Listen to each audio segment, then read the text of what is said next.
right here, and that Gerald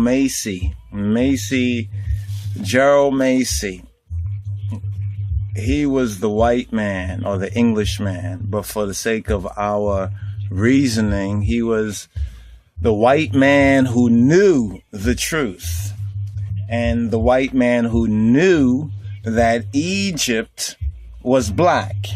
He knew that Egypt and Kemet, in fact, he was using that terminology well before this popularization of Kemite. He used the terminology Kam also.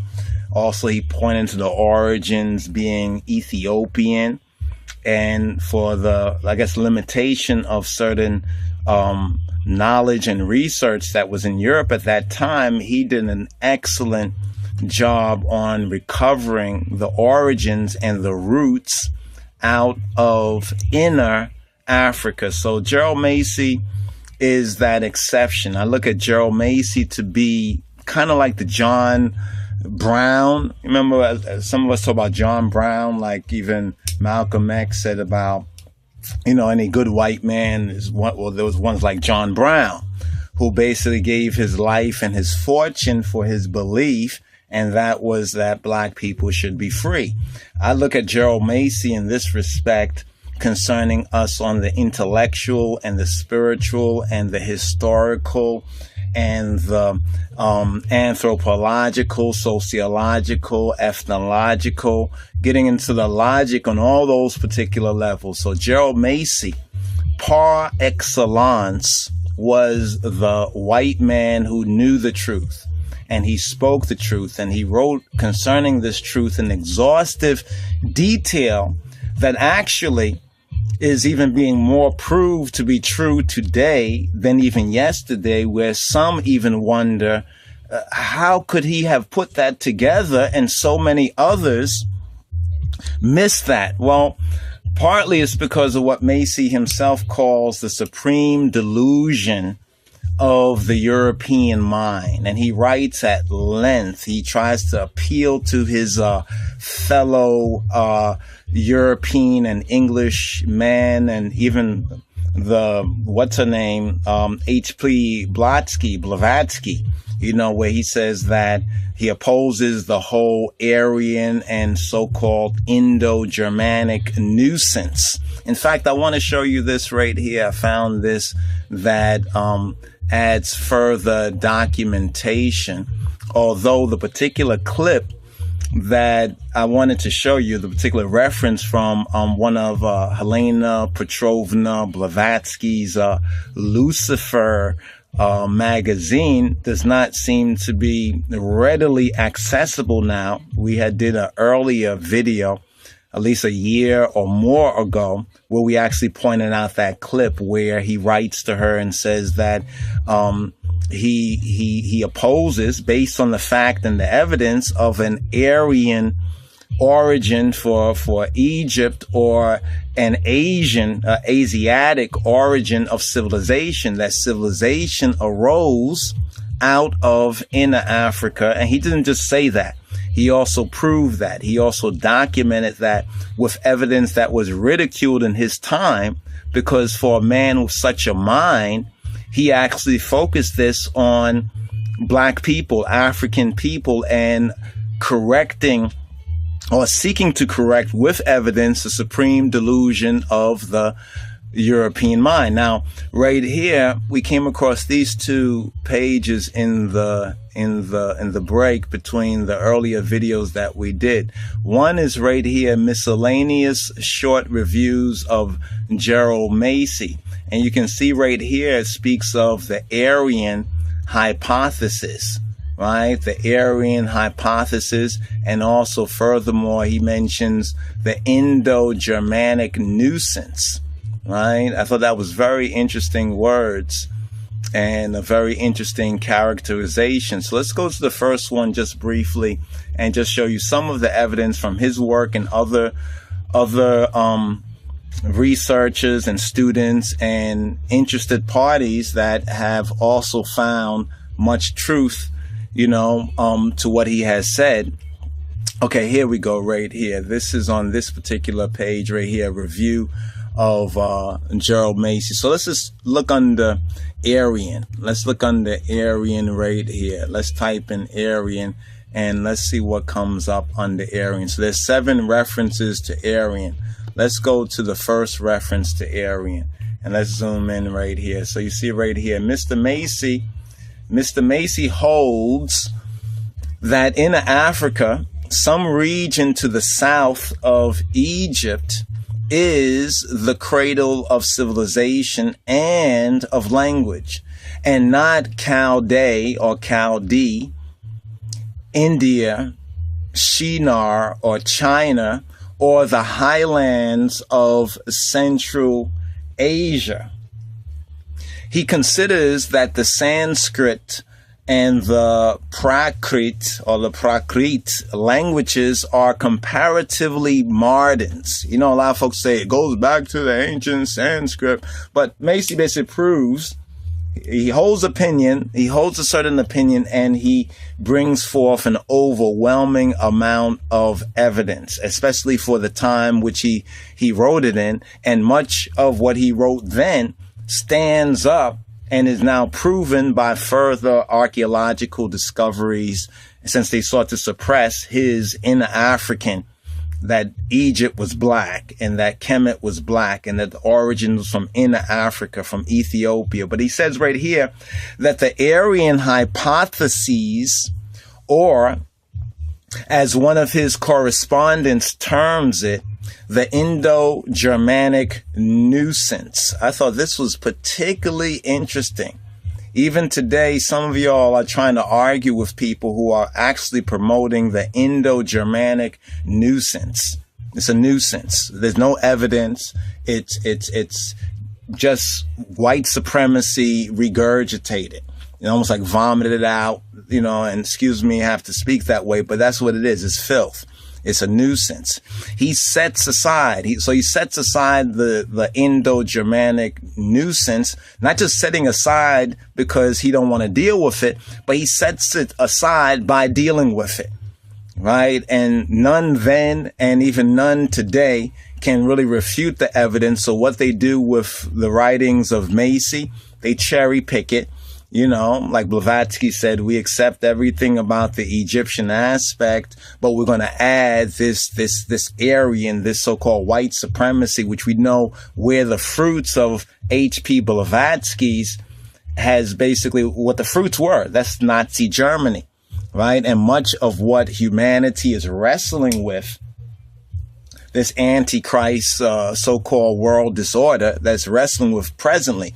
He treats sun worship and consequently the solar myth as posterior to moon worship and star worship. And then it goes further into, some of his, philology, so forth and so on. So let's go to the next reference. Remember, we have 7 references. Now, this one actually comes from this document right here, this Quarterly Journal of Science, Volume 5, July 1883. Page 414 to 418. To I and I, as Rastafari, you can say, for lack of a better word, Egyptologists on that particular level, it's like a lot of these inspired individuals such as Massey, to me, were preparing the ground for the revelation of Rastafari and the coming of Haile Selassie. This is just my personal opinion, but I would like to go into it a little bit more and bring some independent evidence outside of my opinion to show that perhaps it's not just pure speculation, but it is pure truth. So this is from the Natural Genesis by Gerald Massey, Volume 1. So we'll go to the second paragraph right here and just read a portion of this where it says, "But what is the subject of the book? Mr. Massey is an independent thinker, a heretic. He was a heretic to the supreme delusion of the so-called European mind. After prolonged and laborious inquiry, he rejects certain modern theories as to the origin of civilization and the formation of language. He is no believer in the Aryan hypothesis. So he was not a believer as a theosophist, madam and prophetess, H.P. Blavatsky, who cherry-picked much of his work as their modern followers, also Acharya as the Christ conspiracy, the whole zeitgeist thing, basically cherry-picked to try to run down Christianity and religion on one level, because that's part of their whole zeitgeist. That's a part of the ghost of the age, the spook in the machine, so to speak, the ghost in the machine. But he contends that the transition from the bestial to the lower human condition took place not in Central Asia or northern India, but in the interior of Africa, and that the stream of culture flowed along the valley of the Nile. He shows that language is not derived from abstract roots. This is some of the arguments that we have with other scholars, fellow scholars as well. Not just to derive language or a linguistic connection from just abstract roots or abstract words, but from signs and symbolic actions far antecedent. In other words, from old primitive actions that humanity at that dawn of its rising up. Because remember, there was a fall of man, right? There was a fall, but that fall, we need to understand exactly it was not what the Europeans teach in their counterfeit versions of Christianity, which basically picks up a lot of the counterfeit from the European Jewish Talmudic anti-black, anti-son of Cush, Nimrod, anti-Nimrod tradition, which we'd like to touch on furthermore. But he does away with the notions of a civilization springing up suddenly and miraculously communicated to man, and of a language rich and complete in its very origin. For the first time, perhaps, we have inquiries into primitive philology, mythology, and the early history of our species, untainted by the preconceived notion of an absolute and qualitative distinction between man and the lower animals. The author's results are in strict accord with those which modern naturalists have reached by totally different processes. So what I'm saying here is that much of what his work, his groundbreaking work revealed and was heavily ridiculed, it was mainly ridiculed, not for his Egyptological discoveries and linguistic and language and links on that particular level, but it was because he would point it ultimately to the inner African and black people and African people as the origin. And then he would deride the supreme delusion of the European mind and even fellow writers who were promoting an Asian origin or some Aryan hypotheses or delusion. The author's results are in strict accord. Okay, we read that one. We do not hesitate to say that if the substance of this work could be presented in a condensed form, freed as much as possible from scaffolding. See, what they view as a scaffolding, ones like Acharya S and the Zeitgeist, they have done that. Because in the whole Zeitgeist thing, they really don't point to the African origin of Kemet or that Egypt is black. They still try to imply, visually, subliminally, and superliminally, they try to imply, the Aryan counterfeit, so-called white supremacist opposite.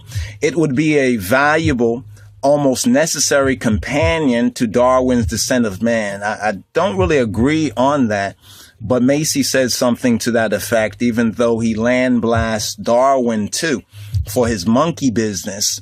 The one work complementing, supporting the other. Well, I think you have to read what Massey says about Darwin and what aspects of Darwin's work jive or correspond with the facts, the evidence that he presents. Next Aryan matter right here. As a specimen of the author's method of conducting this great inquiry, we make certain extracts from the chapter on the typology of onomatopoeia, some would say. Mr. Massey writes, the Aryanists, like the Blavatskys and others today that are more into this new age and great white brotherhood, great white this and great white that, the Aryanists have labored to set the pyramid, the great pyramid of language, on its apex. That means turn it upside down. In Asia, instead on its base in Africa, where we have now to seek for the various beginnings, for the earliest beginnings, for the origin. My appeal is made to anthropologists, ethnologists, and evolutionists, not to mere philologists limited to the Aryan area, who, as non-evolutionists, have laid fast hold at the wrong end of things. And then he goes on in the next passage right here, and this is from geraldmassey.org.uk site. It says right here that the inner African languages prove that words had earlier forms than those which have become the roots, so-called quote unquote, of the Aryanists. Max Muller has said that in the Sanskrit word asu, which denotes the vital breath, the original meaning of the root as has been preserved. He writes, as, as, in order to give rise to such a noun as asu, must have meant to breathe, then to live, then to exist. And it must have passed through all these stages before it could have been used as the abstract auxiliary verb, which we find not only in Sanskrit, but in all the Aryan languages. Unless this one derivative, asu, life, has been preserved in Sanskrit, it would have been impossible to guess the original material meaning of the word, or of the root as, to be. Mr. Massey replies, let's look at Massey's reply. He says that the African languages show that asu, to breathe, is not a primary of speech. No vowel is primary in the earliest formation of words. No vowel is primary. See, this is what we can learn when we start to even study the Ge'ez and the Ethiopic on that particular level, that it's not the vowel that is primary. The Ge'ez even displays that by it being of that first order, right? Of a syllabolic sort of sound, right? But that no vowel is primary in the earliest formation of words. In Egyptian, ses, almost like sensimania, ses, right, is to breathe, ses. And in Africa beyond, zuzu has the same meaning in Nupa, Esitako, Gugubasa tongues. Then you have Zui in the Param, and then you have Yisie or Yise in the Kupa, and Zo in the Eba or the Ibe. Right? So this is kind of gives you a little bit of taste of his approach. He'll give the other author his fair share, and then he will hand him his intellectual asu back to him. Now, let's go down to this area right here, just another part of this, because I want you to get a fuller context of this for yourself. Okay, here, he continues, down here, he continues. Should we just get right in? Well, let's just go to this paragraph right here, because I want you to get it into context for yourself so you can make your own decision, right? He continues, quote, "It has been asked, how did Da, Sanskrit, come to give meaning? Professor Noir holds that primitive man said accidentally da. And here we have a, quote, root of language. But da is only a worn down form of word found in Sanskrit. It is the Egyptian ta, to give and take, which is also symbolic of the hand, and also a gift. The full word is tat, right? Interesting. We have tat, the Amharic and Amharic, which is like finger, but tat, and the finger is part of the hand, which gives and take. And it belongs to the stage of mere duplicated words and gesture signs. It is written as the hand, which is the tat ideograph. English dado for the fist, and then the intata for the hand in the meto and mataten, and tata in the igu tongue or the igu tongue. Long before the abstract idea of giving was conveyed by da or ta, the tat was presented in gesture language with the offering, or in the act of offering. Language certainly did not originate with the roots of the Aryanists or the white supremacists, or basically the whole European, Western, Gentile, Anglo-European culture is based, their foundation is based on this lie. This is why the world is in such an earthquake, which are the worn down forms of earlier words. So what we have in the Aryan is a hand-me-down. It's like saying Eminem, Eminem made hip hop. Basically what we have in Eminem, and others like him is a worn down form. A worn down, and then it's kind of twisted up for his audience. It did not begin with abstract roots, nor with dictionary words at all, but with things, objects, gesture signs, and involuntary sounds. We may here remark that the very term root conveys an analogy fatal to its advocates, that those who use this, it conveys an analogy that's fatal to its advocates. The plant does not originate with the roots, but with the seed, and puts out the root subsequently. So it actually betrays his argument. So you can see right there some of Massey's wit and wisdom, as well as pointing to real things that his fellow Europeans and scholars should have picked up on, but because they were blind by the lie of white supremacy, and now that they declared this white supremacy thing to be a thing of truth, they now went, as they declared something, they didn't have the evidence, then they went back to try to fill in the blanks and make up stuff to go along with the original false declarative. Now let's go to the other page. I think the other page has a few less than that, if you would bear with me, brothers and sisters, because I think it's important for you to see this for yourself. And if you can follow this line of comparative analysis and reasoning that we're following, you're going to find there's so much more that we want to share with you. But in a fairly short video as this, we're not quite able to do that as completely as we would like to. Now here, this is Natural Genesis as well, which was the second double volume set, right? Gerald Massey, 2 volumes. Interesting. Look at the price. It was £1 and 10 shillings. Wow. Well, you see how thick the book is. £1 and 10 shillings. All right. So here in this section here, it says this is the second part of a voluminous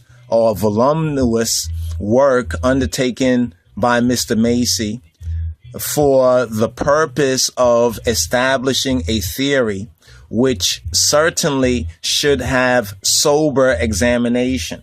But unfortunately, it did not. And unfortunately, for much of what we see in the counterfeit and the fraudulent field of Egyptology. Not that Egyptology is false, the study of Egypt, but the results that are passed forward as the institution. There's an institutionalized view. And Massey already pointed out that this ease of mind, the supreme delusion of the European mind. So we know what kind of institutionalized way of thought is crazy people thought. So they did not give this a sober examination, but hopefully we will now, and perhaps some of them will as well, and learn what the truth is and be freed of the lies. He, Massey, holds that the origins of the myths and mysteries, types and symbols, religions and languages are to be found in Africa alone, and that Egypt is the, quote, mouthpiece, end quote. Proceeding on the evolutionary hypothesis, he seeks to demonstrate, to quote his own words, quote, the Kemite origin of the pre-Aryan matter extant in language and mythology found in the British Isles, the origin of the Hebrew and the Christian theology in the mythology of Egypt, the unity of origin for all mythology, and the Kemite origin of that unity, the common origin of the mystical genetrix and her brood of 7 elementary forces found in Egypt, Akkad, India, Britain, New Zealand, who became chronotypes. Chronos is time types, in their secondary, and spirits or gods in their final psychotheistic phase, when this now was appropriated by the soul, the feeling, thoughts, emotion, in a God kind of orientation of the evolution of raising man, as man was raising from after what the Bible calls the fall, the consciousness fall of man, where man fell from his likeness with God to a kind of a primitive animal state. And what we find in Africa and through the mythology of Egypt is the various different stages of that return to Christ's consciousness, or Horus consciousness, for a lack of a better descriptor. The Egyptian genesis of the chief celestial signs, zodiacal and extra zodiacal, the origin of all mythology in Kamite topology, the origin of topology in gesture signs, and the origin of language in African onomatopoeia.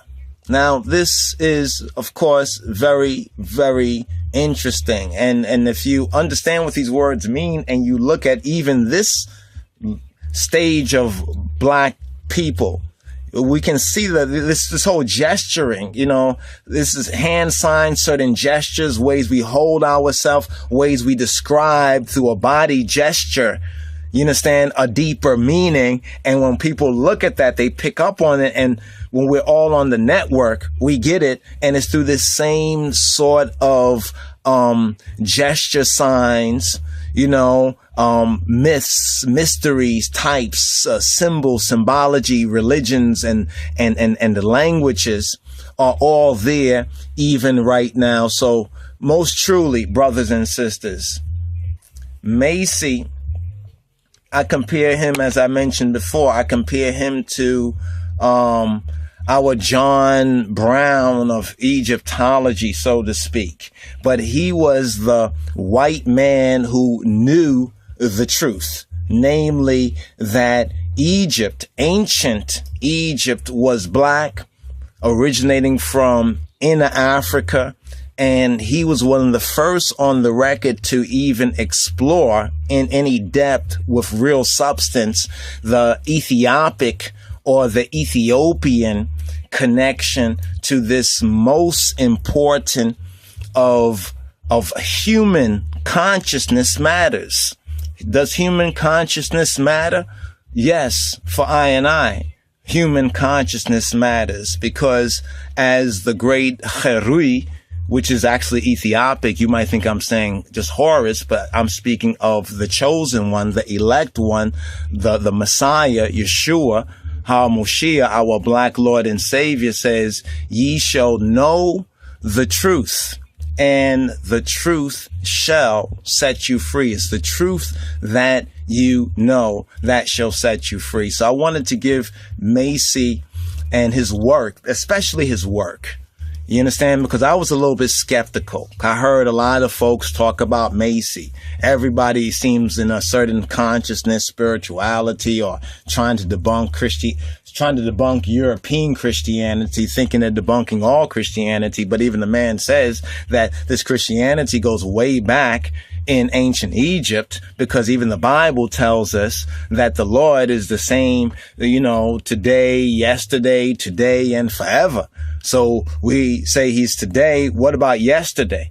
I mean, what about yesterday, even yesterday, 2,000 years ago? What do they mean then when they said yesterday? And then it just brings the whole picture together. The whole picture basically comes together. And then we're really able, when we have this foundation, this groundation, to properly read and accept the word of God that we would find by studying the Bible. Without these keys, right? Without these keys to the ancient mysteries, one is going to fall into the same delusion of the European mind, because the trap has been set. So we regard Massey as a brother in spirit and in truth, and we highly, highly recommend his work for your scrutinization and for your study. And it definitely will have to be a study, and if you're a sensitive type, I want to point this out. If you're a sensitive type and you just open the book somewhere or go into one of his books and he might say something about Jesus or the Lord, or he says something about the Bible, and you might, have your britches on backward, so you're going to get it all twisted and everything. You really need to read it in the proper context, because even ourselves, we had, scanned some things and read and said, what is he saying? Is he trying to say such and such? But when you really get the full context, he mainly was blasting this supreme delusion of the European mind. And in his works, his at least seven books mainly on ancient Egypt and Egyptology, are basically devoted to bringing to light facts and evidence, and through comparative reasoning and through comparative process of comparing, roots, words, concepts, gestures, all of that we shared with you from the Gerald Massey, one of the, I guess those would be like fan sites that are out there. So with that in mind, my brothers and sisters, hopefully this will be helpful in your study and in your continued growth and in your knowing the truth for yourself. Gerald Massey, he was the white man who knew the truth that Egypt was black.